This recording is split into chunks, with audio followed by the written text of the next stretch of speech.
What you are about to hear is not comfort, it is not ease, it is not the soft voice of reassurance.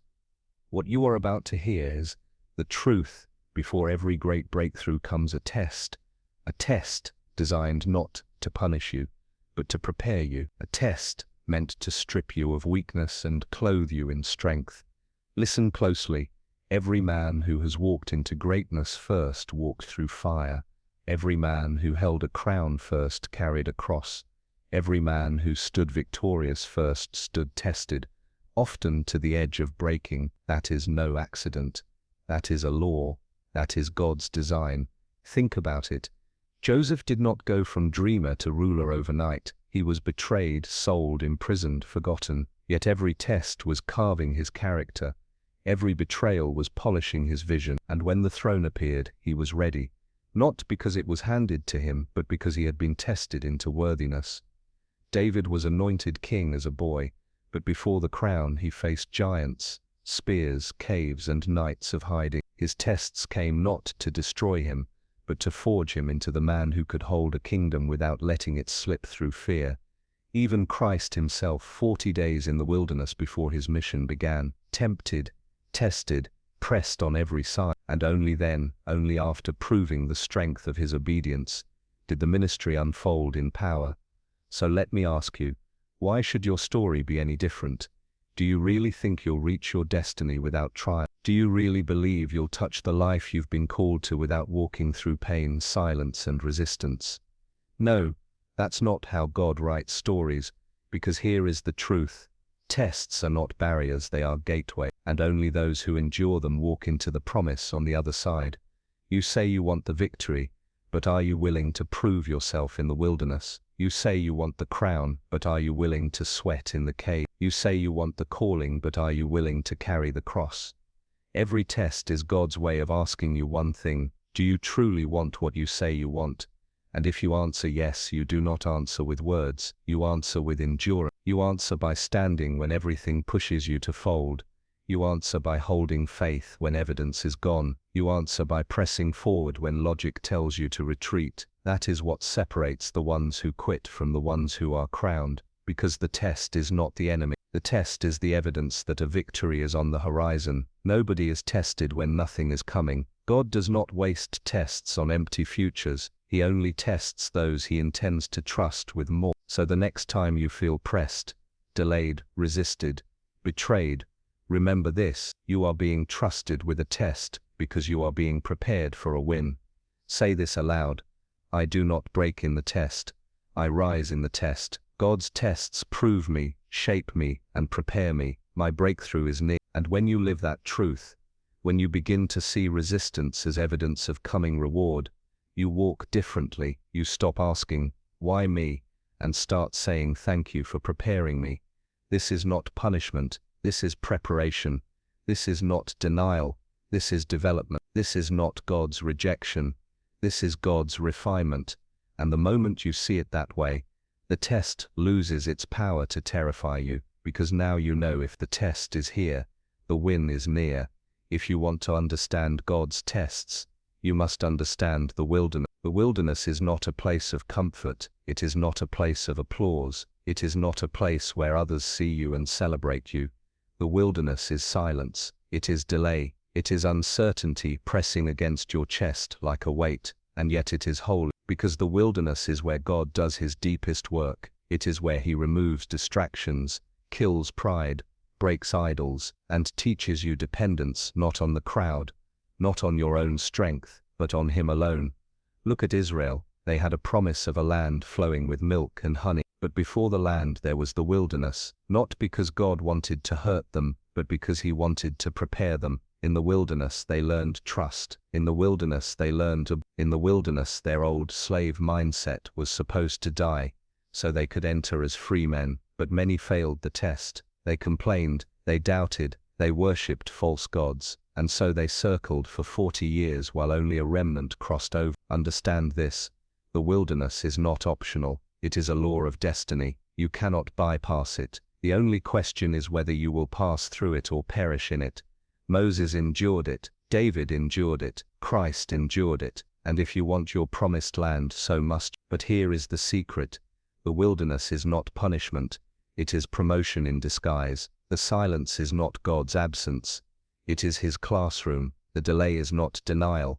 It is development. Ask yourself, what if the very silence you hate is the tool shaping the man you need to become? What if the waiting is not wasted, but woven into your preparation? You see, God tests you in the wilderness by withholding the evidence, to see if you'll still hold the faith. Anyone can believe when the proof is visible, but the wilderness strips away the proof, so that all you have left is your decision to trust, and trust is the currency of heaven. Joseph sat in prison years after his dream. No applause, no explanation, yet he chose to stay faithful. He interpreted dreams in the dungeon the same way he would in the palace, and because he stayed consistent in silence, he was trusted with influence in power. That's the principle. If you cannot be faithful in obscurity, you will never be entrusted with visibility. So when you wake up and it feels like nothing is moving, when prayers feel unanswered, when doors remain shut, understand, this is the wilderness, and the wilderness is God's stage for your inner transformation. Say this aloud: I do not resent the wilderness, I rise in the wilderness. In silence I am sharpened, in delay I am developed, in waiting I am prepared. And when you speak that, when you see your wilderness as holy ground, you stop complaining and start building. You stop doubting and start sharpening. You stop longing for escape and start preparing for entry. Because the wilderness is not the end of your story, it is the middle chapter that makes the ending possible. And when you emerge from it, you will not be the same man who entered. Remember this law: the wilderness is proof that the promise is real. If you are in it, it means something greater is waiting, and your only job is to endure, to stay faithful, to keep moving, because those who faint in the wilderness never see the promise. But those who pass through it carry authority no man can take away. Every man who has carried greatness has first carried betrayal. Every man who has walked into destiny has first walked through delay. It is unavoidable. It is inevitable. It is the furnace of preparation. You cannot pray away the test of delay. You cannot skip past the test of betrayal, because without them, your character remains shallow, your vision remains fragile, and your destiny remains unguarded. Let me tell you plainly, delay and betrayal are not proof that God has forgotten you. They are proof that God is preparing you.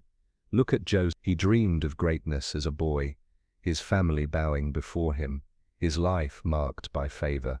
But what happened next? He was betrayed by his own brothers, stripped of his robe, thrown into a pit, and sold as a slave. From the outside, it looked like God had abandoned him. From the inside, heaven was still writing the story, because the pit was not the end, it was the pathway. But even there, the tests didn't stop. Betrayal after betrayal followed him. Sold by his brothers, lied about by Potiphar's wife, forgotten by the cupbearer he helped. Years passed, and still no throne, no fulfillment of the dream. Delay stacked upon delay, until most men would have folded. But Joseph didn't fold. He endured. He served faithfully even in prison. He interpreted dreams even in obscurity. He stayed aligned even when the timeline betrayed him. And when the day finally came, when Pharaoh called for him, he didn't rise because he was lucky. He rose because he had already been tested. Betrayal taught him forgiveness. Delay taught him endurance. And together they carved the kind of man who could rule with wisdom instead of arrogance. Now look at David, anointed king while still a shepherd boy, promised a throne while still smelling of sheep. Did the crown arrive the next day? No. Years of delay stretched before him. And what did those years include? Betrayal from Saul, the man he served with loyalty, from friends who doubted, from those who once sang his praises but later hunted him down. In the caves of Adullam, hiding in darkness, David had the chance to kill Saul, his betrayer, his obstacle, but he didn't. Why? Because he understood that if he forced his way to the throne, he would prove himself unworthy of it. So he endured betrayal with patience. He endured delay with faith. And when he finally sat on the throne, he carried not just authority, but the integrity that only testing could produce. Understand this: God allows betrayal to break your dependence on men, so your trust rests fully on him. He allows delay to break your addiction to speed, so your faith rests not in time, but in and it is in these very moments, betrayed, delayed, pressed between promise and reality, that your destiny is truly forged.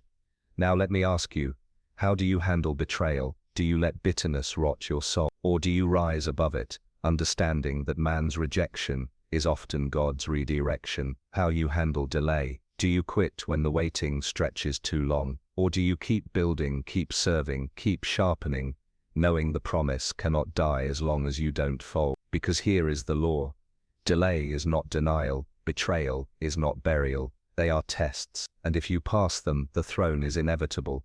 Remember Christ himself, betrayed by Judas, denied by Peter, abandoned by his followers in his hour of agony. Delay between the cross and the resurrection, betrayal in the garden, silence in the tomb, and yet it was through that betrayal and through that delay that the greatest victory in history was born. So stop seeing betrayal as the end, stop seeing delay as failure. They are not curses, they are confirmation. They confirm that something is coming, that God is forming something stronger than comfort, something greater than speed. Say this aloud: I will not break under betrayal, I will not faint under delay. God's timing is perfect, and my tests are proof of my future. And when you live with that declaration, betrayal loses its sting, delay loses its power to discourage you, because now you understand, these are not punishments, they are promotions in disguise. Joseph's betrayal made him a ruler, David's delay made him a king, Christ's betrayal and delay made him the savior of the world. So what will yours make you? The answer depends on how you endure. Betrayal will either make you bitter, or it will make you better. Delay will either break your faith, or it will build. And if you endure both, with faith intact, the win that follows will not be small, it will be life-altering, it will be legacy-shaping, because no man rises to greatness without first being betrayed. No man holds authority without first being delayed. And when you realize this truth, you stop fearing the tests. You start thanking God for them, for if you are being tested, it means you are being trusted, trusted with delay, trusted with betrayal, trusted with a future so heavy, it requires the strongest hands to carry it. And those hands are being formed, right now, in your wilderness, in your silence, in your betrayal, in your delay. So do not curse it, do not run from it, do not fold beneath it, endure it, rise through it, pass it. Because if the betrayal is here, the blessing is near. If the delay is present, the destiny is coming. God's tests always precede God's victories, and the man who understands this does not panic in betrayal and does not despair in delay. He smiles, he endures, and he whispers to himself, there is a reason gold must pass through fire before it shines. There is a reason diamonds are formed under crushing pressure. There is a reason oil only flows when olives are pressed. And there is a reason God allows fire in your life before he releases favor in your life. Because greatness without refinement is danger. Power without purification is poison. Influence without integrity destroys not only the man who holds it, but everyone who follows him. So when the fire comes, the pressure, the heat, the storms, it is not to burn you down, it is to burn away everything that cannot hold your future. Let me be clear. Pressure precedes power, fire precedes favor. The win you've been asking for will only be safe in your hands after the flame has refined you. Look at Shadrach, Meshach, and Abednego. They were thrown into the furnace for refusing to bow. The fire was meant to destroy them. Instead, it revealed them, bound when they went in, free when they walked out. And not only were they preserved, but their faith was multiplied, their influence expanded, and even a pagan king had to bow to the God who sustained them. The fire didn't take them out, it took them up. Look at Job, stripped of wealth, children, health, pressure on every side. A man who had every reason to curse God and fold. Yet what happened? He endured the refining fire. He said, though he slay me, yet will I trust him. And in the end, God doubled what was lost. The test didn't destroy him, it purified him, and the testimony of Job stands to this day as proof that fire is always followed by favor. Even Jesus walked into fire. The pressure of Gethsemane, the agony of the cross, the weight of sin pressing so heavily, he sweat drops of blood, and yet he endured, because he knew the crown only comes after the cross, the resurrection only after the burial, the throne only after the fire. So let me ask you, when the fire turns up in your life, do you fold, or do you let it refine you? Because here is the law: fire exposes, fire purifies, fire strengthens. It exposes what is fake, it purifies what is real, it strengthens what must remain. This is why God allows pressure, because pressure forces out what is weak and proves what is strong. Think about it. You don't know the strength of steel until it is struck. You don't know the endurance of a bridge until weight presses on it. You don't know the depth of a man's faith until fire tests it. And if you are asking God for more, you must be prepared for him to send fire, not to kill you, but to cleanse you, not to harm you, but to harden you, not to leave you broken, but to raise you unbreakable. Say this aloud: I do not fear the fire, I welcome the fire, for the fire does not consume me, it refines me. Pressure does not destroy me, it produces power in me. Now imagine living with that perspective. Every trial becomes training, every storm becomes shaping, every season of pressure becomes proof that God is preparing you for something weightier. Look at Joseph again: betrayed, delayed, imprisoned, pressure on every side. But in that pressure, he learned humility. In that pressure, he learned forgiveness. In that pressure, he learned to depend, not on himself, but on God. And when the palace came, he had the character to carry it. Without the fire, the throne would have crushed him. With the fire, the throne became his platform. Look at David, hunted like an animal, living in caves. Pressure so intense that even his own men questioned him. But what did the fire do? It refined his leadership. It birthed psalms that still strengthen men today. It forged the kind of king who could unite a nation. The fire did not weaken him, it made him unshakable. So when fire shows up in your life, betrayal, heartbreak, financial strain, the weight of unanswered prayers, you must not interpret it as abandonment. It is not proof that God has left you, it is proof that God is with you, forging something in you that comfort never could. Comfort never made a man great. Fire did. Pressure did. Resistance did. And the truth is this: the men you admire most, the leaders who shaped history, the builders of nations and empires, every one of them was forged in fire. They carried scars, but those scars became their crown. They walked through pressure, but that pressure became their power. So what about you? Will you complain in the fire, or will you rise in it? Will you let pressure break your faith, or will you let pressure prove it? Because here is the promise: the fire is never final, it is only transition. Every refining season has an end. Every pressure has a purpose. Every test has a reward. If you endure the fire, you will emerge not weaker, but stronger, not bitter, but better, not broken, but built. And when you step out, the world will see a man who has been tested, a man who cannot be shaken, a man who carries authority because he has walked through the flame and survived. That is why pressure precedes power. That is why fire precedes favor. That is why God's tests always come before life's biggest wins.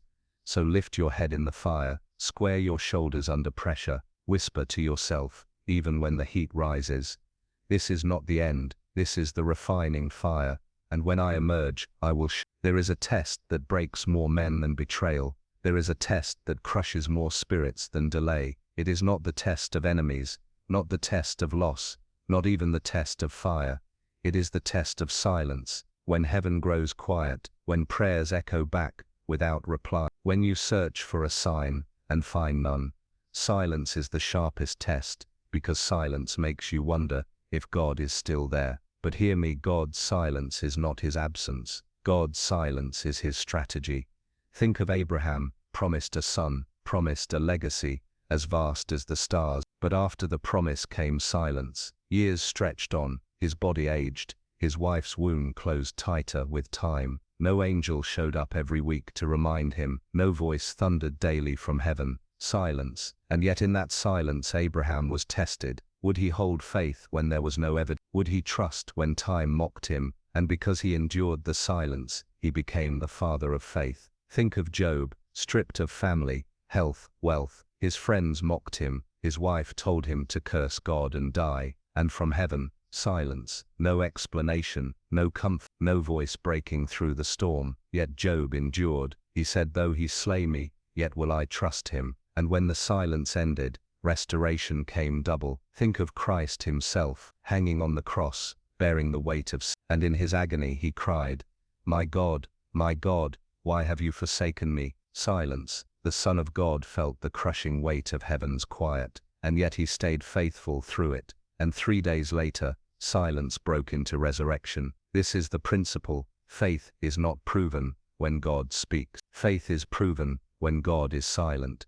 Because anyone can believe when the voice is clear, but only the chosen endure when the voice is absent. Let me ask you, what do you do in the silence? Do you panic? Do you quit? Do you let fear dictate your step? Or do you move forward as if the promise is still certain, even when your ears hear nothing and your eyes see nothing? Here is the law. Silence is the soil where true faith grows. Faith is not a reaction to proof. Faith is a decision without evidence. Faith is obedience without applause. And this is why silence is so powerful, because silence strips away your crutches. It strips away your need for signs. It strips away your reliance on feelings. In silence, you must decide, do I trust God, or do I trust what I see? Say this aloud, I do not fear silence. Silence is my test. I will not fold when God is quiet. I will stand in faith until his voice returns. Now imagine walking through silence with that declaration. Instead of doubting, you start preparing. Instead of shrinking, you start sharpening. Instead of panicking, you start praising. That is how great men are made, not in noise, not in clarity, but in silence. Joseph did not hear heaven's voice every day in prison. David did not hear God's reassurance every night in caves. Abraham did not get daily updates from angels, yet they moved, yet they believed, yet they acted as if the outcome was certain. And that is why they rose. That is why they became pillars of history. That is why their names still echo centuries later, because silence is the crucible of. Let me tell you something most men never understand. When God goes quiet, it's not because he has nothing to say, it's because he has already spoken enough. And now he is testing whether you will act on what he already gave you. Think about it. The teacher does not talk during the silence of the classroom does not mean the teacher left. It means the lesson is being measured. So when God grows quiet, don't collapse. Don't assume abandonment. Recognize the moment. This is the test. And when you endure it, when you choose faith in silence, you become unshakable. Because if silence cannot break you, nothing can. Christ endured it. Abraham endured it. Job endured it. And you must endure it too. So when the night feels endless, when prayers go unanswered, when heaven seems far, remind yourself, this silence is proof that God is preparing something greater than I can see. My faith is being tested, and I will not fold, because silence always comes before sound. Darkness always comes before dawn. Testing always comes before triumph. If you are in silence right now, it is not the end of your story. It is the middle chapter. Hold the page. Endure the test. Because when silence breaks, it will not return as a whisper. It will return as a shout of victory. So stand tall. Keep moving, keep building, keep believing. And when others ask you, where is your God? You smile and answer, he is here. He is silent. And that silence is my proof that my win is near. There is one test that separates the dreamers from the doers. There is one test that divides the men who talk about destiny from the men who actually touch it. It is the test of obedience when it costs everything. Obedience when it's easy proves nothing. Obedience when it's convenient shapes no one. Obedience when it requires no sacrifice never changes your life. The real test, the one that determines if you are ready for greatness, comes when God asks you to obey at a cost so high your flesh screams no, but your spirit must whisper yes. Think of Abraham. He finally held the promise in his arms. Isaac, the son he waited decades for, the son through whom God said nations would rise. And then came the test. Take your son, your only son whom you love, and sacrifice him. It made no sense. It looked like a contradiction. How could the promise survive if the promise had to die? But Abraham obeyed. Step by step, up the mountain, knife in hand, faith in heart. And because he obeyed, God stopped him at the last moment, provided a ram, and declared him the father of many nations. His obedience opened a covenant that still blesses the world today. Understand this: God never wanted Isaac dead, he wanted Abraham's obedience proven. The test was not about the son, it was about the father's faith.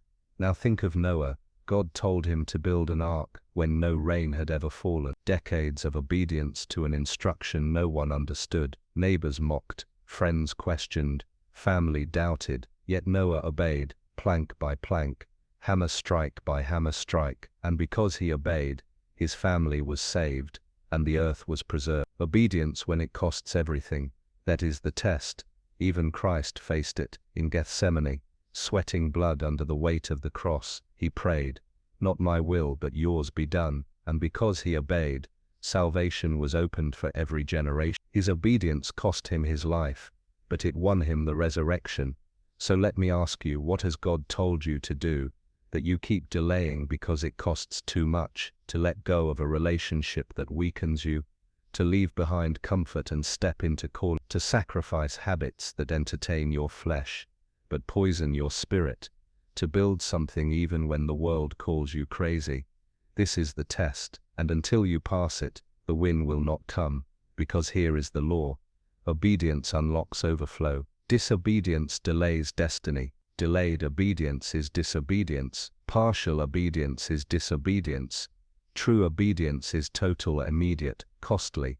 And when you live it, when you obey at a price, you become unshakable, because you prove that nothing, not comfort, not fear, not even what you love most, comes before your God. Say this aloud: I obey without hesitation, even when it costs me. I obey. My obedience proves my faith, and my faith unlocks my destiny.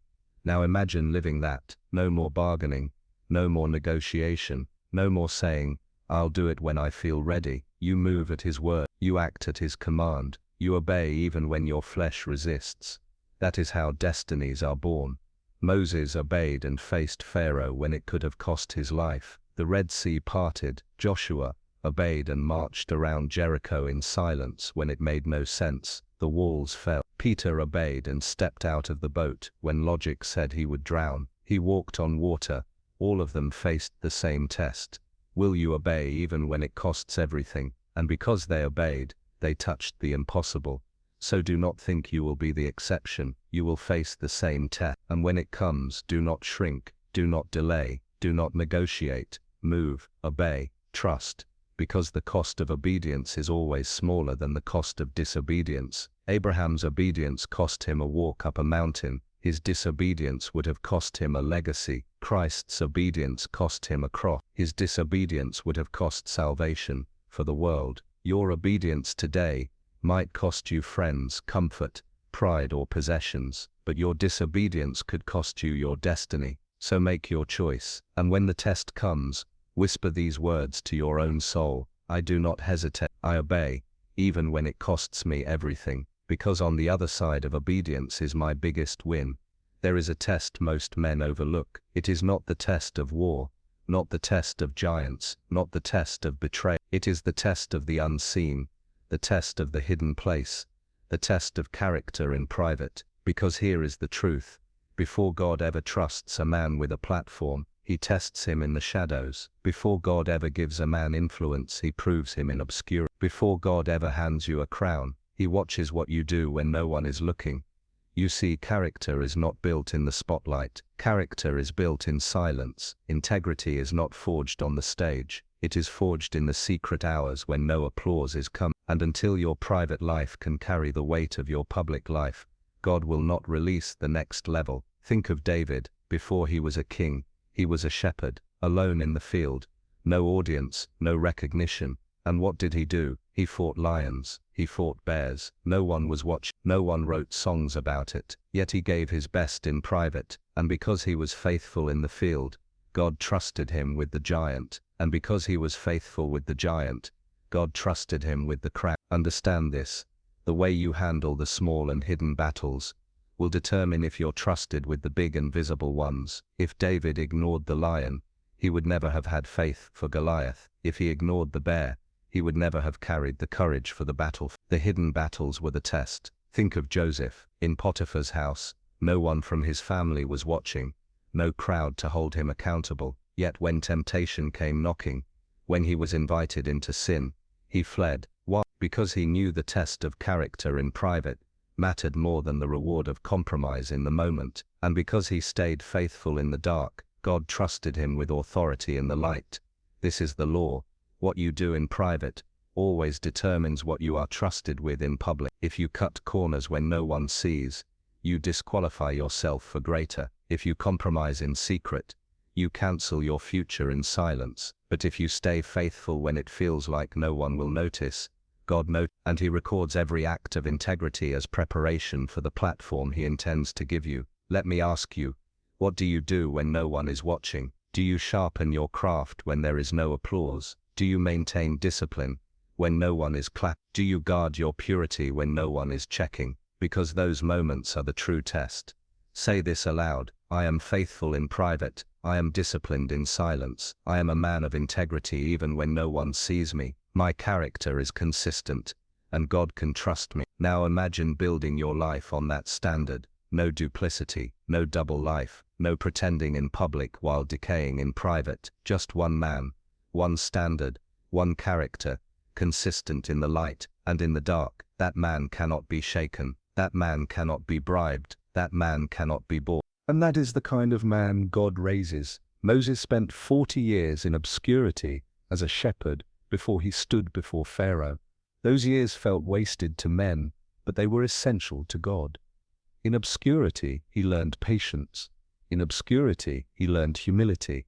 In obscurity, he learned dependence. Only then was he trusted with the staff that parted seas. Even Christ lived 30 years in silence before 3 years in ministry. 30 years of obscurity, 30 years of hidden character, faithfulness in family, obedience in the ordinary end.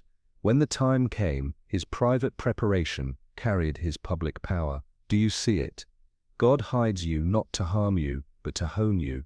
He covers you not to punish you, but to prepare you. He tests your character in private, because he knows what you do in the shadows will echo in the light. So do not despise the hidden years.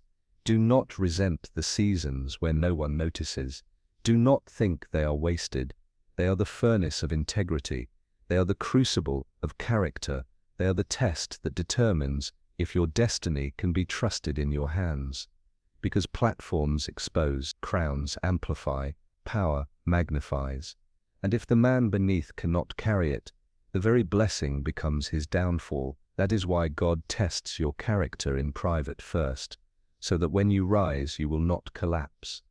So guard your secret life, guard your thoughts, guard your word, guard your habits, because these are the tests that heaven weighs. And if you pass them, nothing can stop you from being raised. Say it again: I am faithful in the unseen. I am tested in the shadows, and because I pass the private test, God will trust me with public victory. This is how great men are made, not on stages, not in headlines, not in moments of applause, but in the hours no one records. And if you endure that test, if you live with integrity when it costs you, and when no one sees you, your destiny is secure, because God always tests a man in private before he reveals him in public. There is one truth that separates the men who collapse under trials from the men who rise through them: perspective. Because the trial itself does not determine your future, your perspective about the trial does. Two men can face the same storm. One curses God, the other thanks him. One sees punishment, the other sees preparation, and only one emerges stronger. The test of perspective is subtle, but it is decisive. Think of Joseph again. He had every reason to see his life as a tragedy. Sold by his brothers, betrayed by the people closest to him, forgotten in a prison cell. From the outside, it looked like a curse. But Joseph carried a different perspective. Years later, standing before the very brothers who betrayed him, he declared, "You meant it for evil, but God meant it for good." That is perspective. That is vision strong enough to turn wounds into wisdom, betrayal into building blocks, delay into destiny. Think of Paul, beaten, shipwrecked, imprisoned. By every natural measure, his mission looked like failure. And yet he wrote from prison, "These light and momentary afflictions are producing for us an eternal weight of glory." That is not delusion, that is perspective, an ability to see through pain into purpose. Think of Christ. The cross was torture, shame, humiliation. Yet the book of Hebrews tells us, for the joy set before him, he endured the cross. His perspective was fixed, not on the nails, not on the mockery, not on the agony, but on the joy beyond it, the salvation it would purchase, the resurrection that would follow. Perspective gave him endurance. Understand this. Trials only destroy the man who misinterprets them. If you see them as punishment, you will fold. If you see them as preparation, you will rise. Let me ask you, how do you see your current test? Do you call it unfair? Do you treat it like rejection? Or do you recognize it as God's refining fire, sharpening you for what's ahead? Here is the law. What you call your test will determine how you carry your test. If you call it punishment, you resent it. If you call it preparation, you embrace it. If you call it proof, you endure it with strength. Say this aloud: my trials are not punishment, my trials are preparation. I will not resent the test. I will rise through the test. Now imagine shifting your perspective like that. Suddenly silence is no longer abandonment. It is training ground. Delay is no longer denial. It is divine timing. Betrayal is no longer rejection. It is redirection. The fire is no longer torment. It is refinement.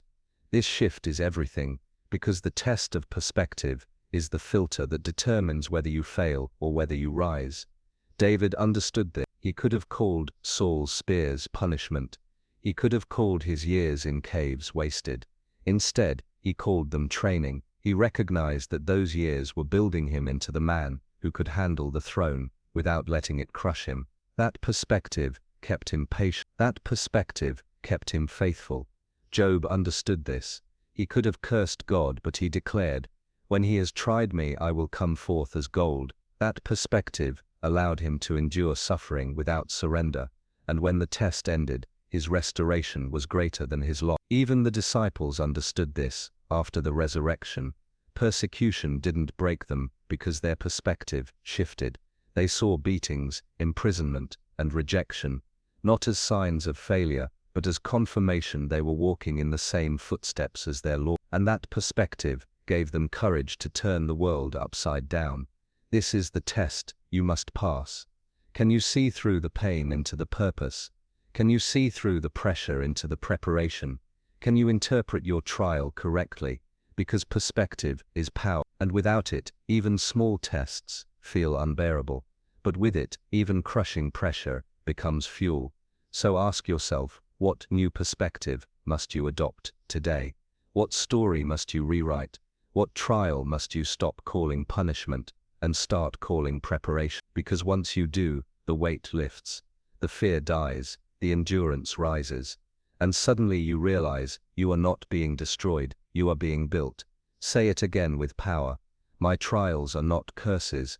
My tests are not punishments. They are the pathway to my promise, and I will not fold, because my win is on the other side. When you live with that declaration, nothing can stop you. Not betrayal, not delay, not silence, not fire, because now you see them all for what they truly are, not endings, but beginnings, not punishments, but promotion, not defeats, but divine setups. This is the test of perspective. Pass it, and you will see what most men never see. Every trial is evidence of a bigger win waiting on the other side. Every test leads here. Every betrayal, every delay, every fire, every silence, every hidden season, every crushing weight of obedience. It all points to this final test. Can you walk as if the victory is already won, even before it is visible? This is the dividing line between men who fold at the finish line and men who step into destiny. Because the greatest test is not simply to believe for a moment. It is to live daily as if the promise is already secured. You must understand, faith is not just what you feel. Faith is not a burst of emotion in the middle of inspiration. Faith is posture. Faith is identity. Faith is walking with certainty before there is proof. Think of Joshua and the walls of Jericho. The instruction made no sense. March around the walls in silence for 6 days. Then on the 7th, shout, no siege weapons, no armies storming the gates, no evidence the walls would fall. Yet they walked. Every day, step after step, they moved as if the walls were already crumbling. And on the 7th day, faith became sight. The walls fell flat, because they had passed the test of walking like the win was already theirs. Think of David facing Goliath. Everyone else cowered in fear, waiting for proof that victory was possible. David stepped forward as if it was already done. This day the Lord will deliver you into my hand, he declared before the giant even fell. His certainty preceded his sling, and because he walked like it was finished, the giant fell. Think of Christ after the cross. The stone sealed the tomb, soldiers guarded it, darkness covered the land. To the natural eye, it looked final. But in the unseen, victory had already been secured, and when he rose, it was not a surprise. It was a manifestation of what was already finished. That is the highest form of faith, moving as if resurrection is inevitable, even while the tomb is still sealed. This is your final test. Can you move as if it's done, before it's done? Because weak men wait for evidence. Strong men create evidence by their walk. The average man negotiates with life, waiting for signs. The man of faith commands his life, walking as though the signs have already appeared. Let me ask you, how do you walk into your day? Do you drag your feet like a man, unsure of his future? Do you speak with hesitation, as if failure is your destiny? Or do you rise each morning with the posture of certainty, moving as if heaven itself has already stamped your victory? Here is the law. Your walk reveals your belief. If you walk in hesitation, you reveal doubt. If you walk in authority, you reveal faith. If you walk like the outcome is secure, you draw that outcome into reality. Say this aloud. I walk as if the victory is already mine. I speak with authority. I move with certainty. I act with faith.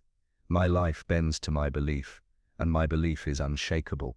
Now imagine living that way, not waiting for confidence to arrive, but generating it through your steps. Not asking for signs, but becoming the sign. Not begging for permission, but walking as if God himself has already written your name on the throne you are meant to carry. That is how empires are built. That is how destinies are secured. That is how men of faith become legends of history. Because once you decide to live as if it is already done, fear loses its grip. Doubt withers in your presence. Delay cannot discourage you. Betrayal cannot break you. Silence cannot shake you. Fire cannot consume you, because you know your victory is already written. Look at the men who changed the world. Abraham walked as if he was already the father of nations, even when he had no son. Joseph walked as if the dream was still alive, even when prison walls closed around him. David walked as if the crown was already his, even while hiding in caves. Paul walked as if eternity was already secured, even when chains bound his wrists. And now it is your turn. This is your test. Can you walk like the man you are becoming, even before anyone else sees it? Can you live as if the victory is sealed, even when the scoreboard says you are losing? Can you command your life with certainty, so strong that heaven, earth, and even hell must adjust to your posture? Because here is the truth. The win is not waiting. It is already finished. God wrote the ending before you took your first step. Your only job is to align with it, to believe it, to embody it, to walk it. So today, rise with a new identity. The man of hesitation has died. The man of fear has been buried. The man of doubt no longer exists. From this day forward, you walk differently. You speak different. You think differently. You act differently. Say it again with power. I am not afraid. I act without hesitation. My victory is already secured, and I walk like it now. Let those words be your operating system. Let them echo louder than doubt.